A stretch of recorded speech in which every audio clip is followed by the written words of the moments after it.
Do you guys know what's disappointing? A few things are disappointing, actually. So I finished a couple books over the weekend, and they were actually due on Saturday. So Sunday night, I was like, okay, I have to return these, and I didn't have time to film. But I thought, oh, I'll just film me really quick holding them up, and then I can talk about them later. So I tried that video, didn't work a couple times, and then I was like, well, I don't have time for this right now. I'll just take pictures of them, and I can splice them in when I talk about it. And so I took pictures, but I forgot to save them, and I realized that the next day. So that was great.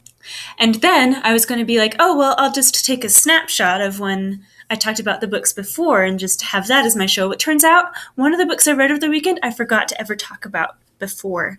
So, like, I have zero visual proof that I ever read this book. Oh, well. So, the two books I read, one was Dune. Like I said, I'd been working on that for a while. It's been a long time, really invested some time reading that one, and it was really good. It really deserves its reputation as like a great science fiction. I liked the setting. I liked the characters, and I liked that the plot was driven by the characters. Like, you got to know the characters, and everything that happened in the plot, you knew why the characters were doing it. It was very character driven, and I liked that a lot.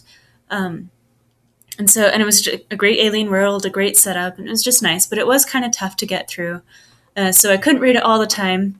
And I didn't want to carry it to work because this is this big thing. It didn't fit in my purse. And so one day I was like, well, I need something to read at work. So I picked up the other book that was due, the one that you don't know about. And that was called I Am Princess X by Cherie Priest. It's about two girls.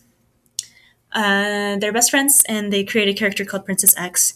And one of the girls dies. And so there's just this one left. And all of a sudden she starts seeing around pictures of Princess X. And she's like, well, the only people that knew about it were her and me. My friend must still be alive. And so it's kind of a mystery and figuring out what went on there. And I actually really liked it. I read it at lunch that day. And then I came home, and instead of doing other things like laundry, I finished it. So, yeah, I really enjoyed that one. I enjoyed both of them. Unfortunately, you don't know what either of them look like. But you don't need that, right? You can always just look it up online. That's what normal people do. So, yeah, I read those two books, shipped them off to the library, and even though they were a full day late, I didn't pay any overdue fines. So, that was nice. Okay.